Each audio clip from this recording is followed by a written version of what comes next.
What is up, guys? Welcome back to my channel. My name is Alya if you are new here. So as you can tell by the title, today's video is all about how to fake like you have plastic surgery. I would probably never ever go under the knife. I don't really feel like there's anything I want to change about myself. I'm pretty happy with my appearance. This video isn't meant to be taken super seriously, but of course if you have something about yourself that you don't love but you don't want to necessarily go under the knife, or you can't afford it, these are temporary fixes to kind of help you feel more comfortable and confident with the way you look. So if you want to see me give myself plastic surgery with makeup, then keep watching. So I'm going to start off by using the Timeless Pore Primer and just really apply that everywhere to where I want a nice blurring effect.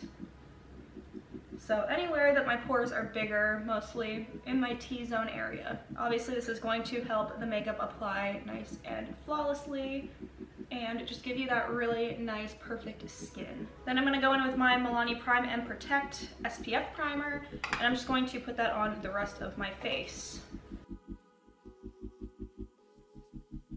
So I don't really like this foundation, but I'm going to use it anyway for the video because I feel like it's a little bit more full coverage, which is kind of the effect that I want to do for this video, and that is the MAC Studio Fix Fluid SPF 15, and this is in the shade NC25. I think it's one of those that you need to build up, and I generally like to use just like a BB cream, and then I'm just going to be taking my damp beauty blender and buffing that right in.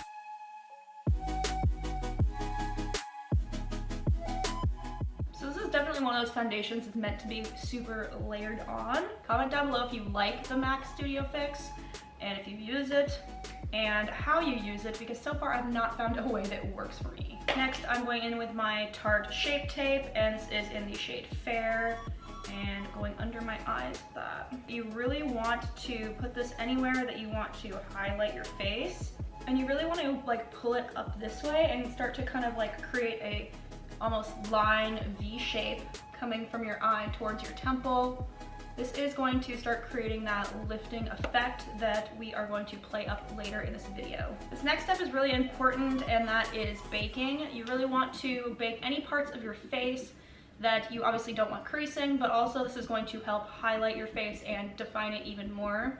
So I'm going to be baking under my eyes and also the bottom of my jaw because I will be contouring later, so I really want the contour to stand out, and that's why I'm going to lighten here as well as right here. So I'm mixing two baking powders. I'm mixing my Milani 01 translucent powder and then this Revolution baking and finishing powder.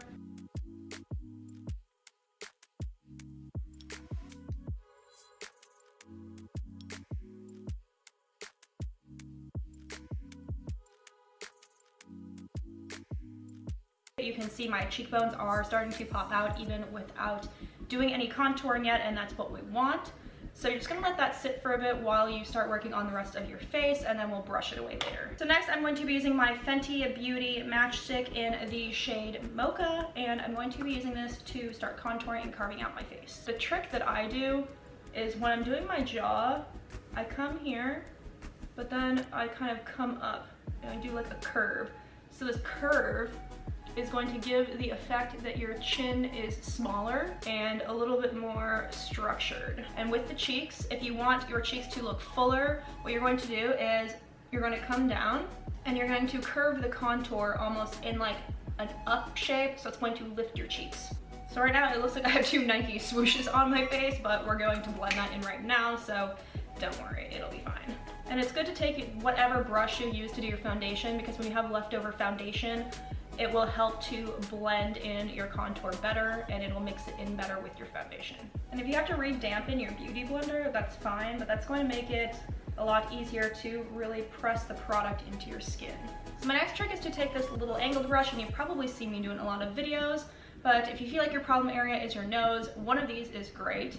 I personally like my nose, but I still like to contour it anyway because, you know, why not? So I'm going to be using my Anastasia Beverly Hills Contour Kit, and I'm going to be using the Cool Tone here because cool tones do create more of the shadow effect, which does look more natural. And you want to just start this at where your eyebrows meet the bridge of your nose. That's really going to make your nose look more angular and more defined. And what I do is I take the brush and I go kind of on either side where my nostrils are, and on the tip, and then also right before the end of the nose where my nose kind of goes up. This kind of makes it just look like it's going up a little bit more. And then I just take my finger and blend it out. You can do it however you would like. And then I'm actually gonna go ahead and do my cheekbones with this as well. I feel like it gives a really good definition and just makes them look really predominant. And then I'm just going to buff it out with a bigger angled brush. And taking a warmer shade from that same contour palette, just going to be darkening up my temples and my forehead a little bit. This will make my forehead look a tiny bit smaller, which I like. Then you can just start brushing away any of the residual baking powder left on your face. Then you're gonna wanna take whatever blush you would like and just start stippling that into the apples of your cheeks. So smiling obviously helps with that, and that'll make your cheeks look nice and full. So you can already kind of start to see more of the structure in my jaw. Another step that's really important in this look is highlight. Highlighting is really going to brighten and bring out all of those areas that you want to stand out and be more noticeable. I'm just going to be taking one of these fan brushes and putting that everywhere on the high points of my face that I want to stand out. And a good tip is, if you want your cheeks to look fuller, instead of just putting the highlight up here, if you actually put it right on the apple of your cheek, that'll make your cheek stand out. Under the brow bones, above the brows too, because we are going to want to have a nice lifted effect. Next, we are going to move into eyebrows, and this step is actually going to be really, really crucial. So for most of us, myself included, my eyebrows come and they curve down, right? So if you want that really lifted cat eye model effect, what you're going to want to do is you're actually going to want to try and get your brows to go more straight back. As straight back as you can. Obviously, you can only do so much with your eyebrow hairs, but don't accentuate the curve. You want to kind of pull it back more. So you can just start that by combing them up. And I'm taking my Anastasia Beverly Hills Dip Brow Pomade. This is in the shade Dark Brown. And I'm just going to start shaping my brows. And the straighter that you can get it right in this first portion, the better. So even if you have to kind of come in more towards your nose to make that line nice and straight, that's what you want to do. And then same with the top. So up here, you really want to keep the line straight and not start curving it too much. So even if you have to kind of extend that line a little bit, you can do that. Then I'm just going to be taking my NYX brow powder in the shade Brunette and just filling that in a little bit more. And then you're going to want to take a brow gel and really focus that on lifting up the hairs on the tops of the eyebrows. That's going to create even more of like a lifted straight effect. So I'm just taking my Maybelline Brow Precise Volumizer and Filler, which is my favorite. It's like a mascara basically for your eyebrows. On to the fun part, eyes. Just gonna start with a light base shade and apply that all over the lid. There's a game going on at the stadium right next door, so if you hear lots of banging, it's not World War III beginning, it is just rugby. And you can see I'm taking that light shade and further lightening under the brows. All of this, like I said, is going to really just help lift your eyes. What you're gonna wanna do is start pulling a V shape up this way, whether you need tape or whatever you need to do. So if you take a brush with a really sharp edge, find where you want that V to lift and draw a guideline. So you can see that I've just drawn a line up, and you're not going to want to put eyeshadow past that line. And this is going to really create that effect where your eyes are going up and back. Decide kind of where you want it to connect. So I want it to connect like that. And you can see this is kind of going to be like meeting the ends of your eyebrows.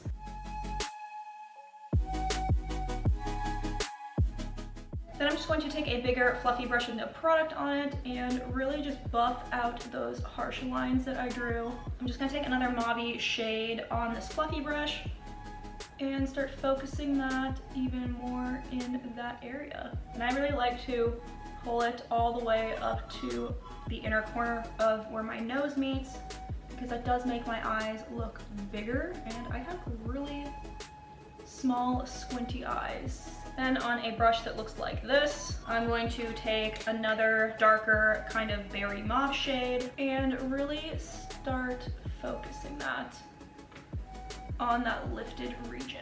And again, just taking that fluffy brush and buffing that in. And I'm going to go in with a shade under the eye here, another dark shade, and I'm going to be connecting that. Then I'm just going to take a shimmery pinky color and put that right in the inner corner.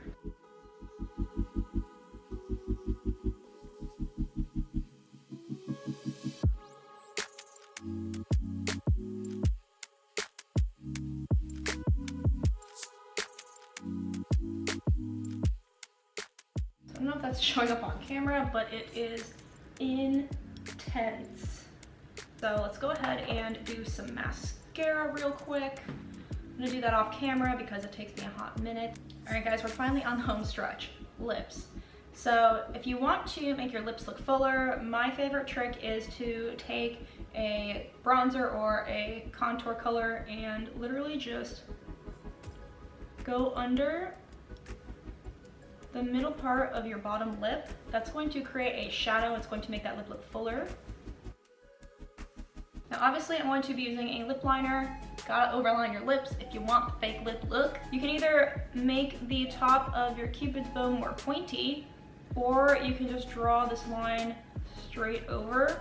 Most of the time, girls with lip injections kind of lose that cupid bow look and it just looks more full in the top. So it kind of depends on what look you're going for. If you want to keep that cupid's bow, you will just overline the top points of your lip. And if you want the more lip injection type look, then you're just going to draw the line right over. And you don't want to overline the sides of your lips because then you'll end up looking like a clown. So you only want to overline the top and the bottom and then leave the sides the way they're supposed to be. I personally hate the way my lips look like this. And I'm going to go in with a lip gloss. Lip gloss is really important because it's going to make your lips look really full and juicy and pop. I left my heart in LA, in your one bedroom apartment, right there where we started. You looked at me and I'm done. That's it for today guys. I hope you enjoyed this video and got some useful tips out of it. Give it a thumbs up if you want to see more videos like this in the future. Thank you so much for watching.